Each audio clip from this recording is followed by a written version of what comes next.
બાપુ બાપુ બા હા લે લે હું આખી હવેલીમાં તમને ગોતી ગોતીને લાંબો થઈ ગયો અને તમે અહીંયા છો બાપુ હંધિયા ભાળ મેળવી આવ્યો છું કે સેજલ ક્યાં છે સેજલ સેજલ ક્યાં છે દેવલા એને એના ફૈબા વાંકાનેર લઈ ગયા છે તો હું આજે જ વાંકાનેર જઈશ અરે પણ બાપુ પણ ને પણ સેજલ વગર જીવવું હવે મારા માટે ઝેર છે ઝેર ગમે તે થાય સેજલને મળવા જતા હવે મને દુનિયાની કોઈ પણ તાકાત નહીં રોકી શકે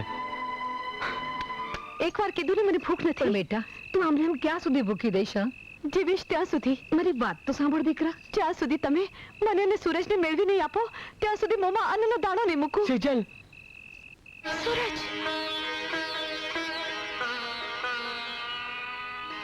સેજલ સૂરજ સેજલ સૂરજ સૂરજ સૂરજ સૂરજ સૂરજ હું તારા વગર નહીં જીવી શકું મને અહીંથી લઈ જા મને અહીંથી લઈ જા સેજલ નહીં ફૈબા નહીં હું સૂરજ વગર નહીં જીવી શકું સૂરજ તમે શા માટે અમને બંનેને અલગ કરવા માંગો છો શા માટે તું સમજતો કેમ નથી દીકરા તારો ને સેજલનો મેળાપ ક્યારેય નહીં થાય દીકરા ક્યારેય નહીં થાય આજે હું પણ જોઉં છું મને સેજલ અહીંથી લઈ છે તો કોણ રોકે છે ચાલ સેજલ ચાલ તું ભીખુ સેજલ સૂરજ સેજલ સેજલ સેજલ સેજલ સેજલ છોડ દો સેજલ સેજલ બેટા હાલ બેટા હાલ સેજલ દીકરા સેજલ સેજલ સેજલ સેજલ બેટા હાલ બેટા સેજલ હટ છોડ દો મને સેજલ તું હમજતી કેમ નથી દીકરા તારો બાપ આવશે તો તને મારી નાખશે સેજલ સેજલ છોડ દો સેજલ બોલો સેજલ સેજલ સેજલ સેજલ ઊભી રહે ફૈબા ફૈબા ઉભા રહો ફૈબા સેજલ હાલ દીકરા હાલ તું હમજતી કેમ નથી દીકરા હાલ તું હમજતી કેમ નથી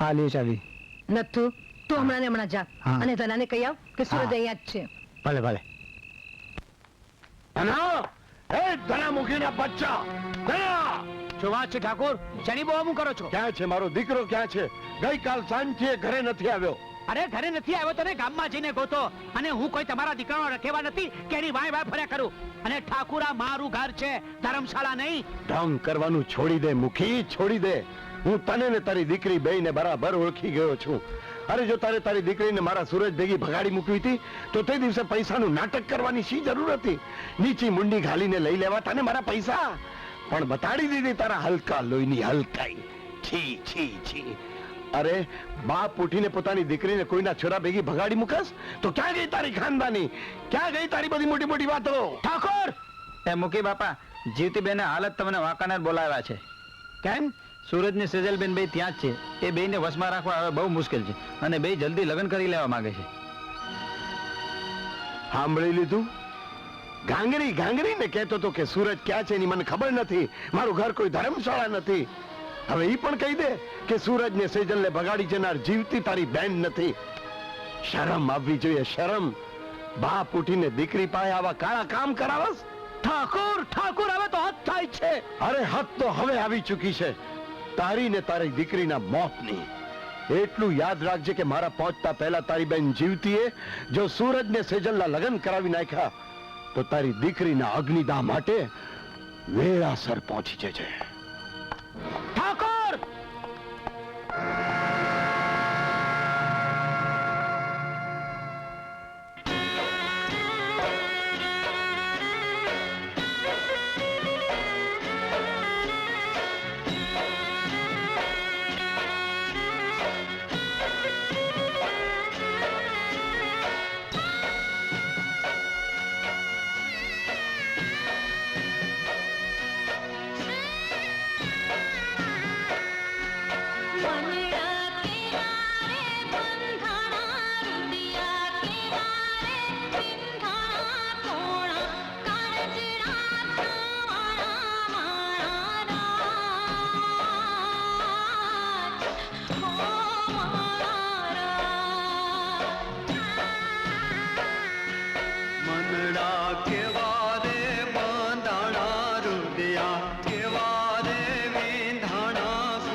જેવતે હે જેવતે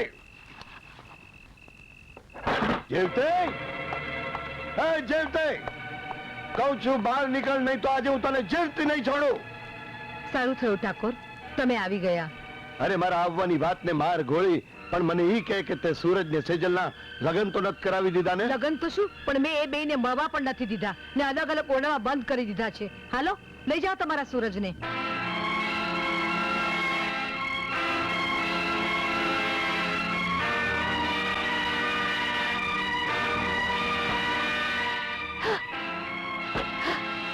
ઠાકોર સાહેબ, લાગે છે કે સુરજ તાળું તોડીને ભાગી ગયો. સેજલ! સેજલ! સેજલ!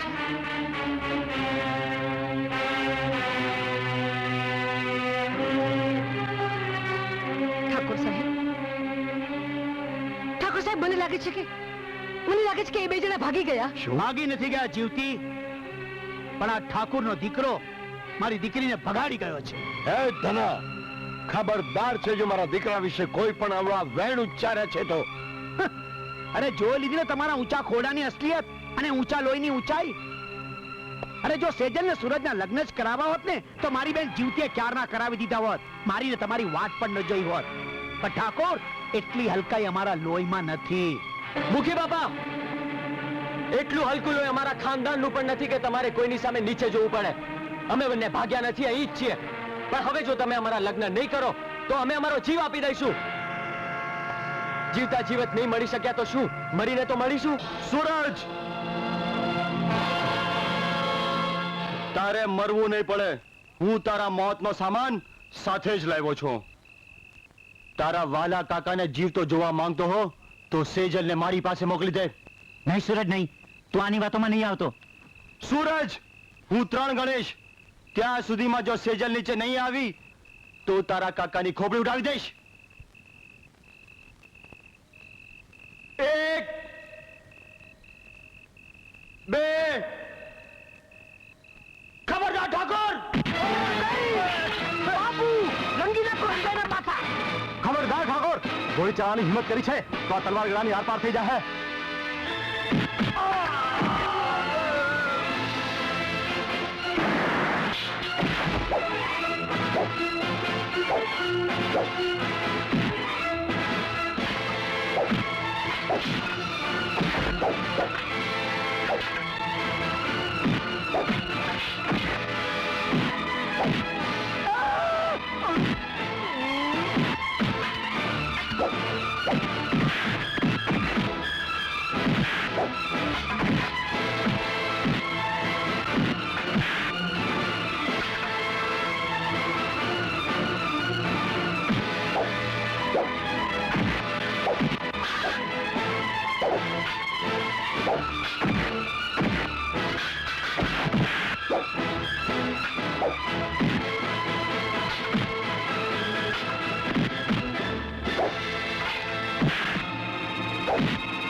જોયું ને મોટા ભાઈ, હવે તો સમજાઈ ગયું ને કે ખાનદાન અને લોહી માત્ર હવેલીનો જ ઇજારો નથી. જોઈ લીધી ધનામુખીની ખાનદાની. તારી વાત સાચી છે માનસી. આજે મને સમજાઈ ગયું કે પ્રેમના રંગને કોઈ ઊંચ નીચ કે ખાનદાનના ભેદભાવ નથી હોતા. પ્રેમ એ તો પ્રેમ હોય છે. ધના, આજથી મારો દીકરો તારો થઈ ગયો અને તારી દીકરી બેટા મારી. માનસી,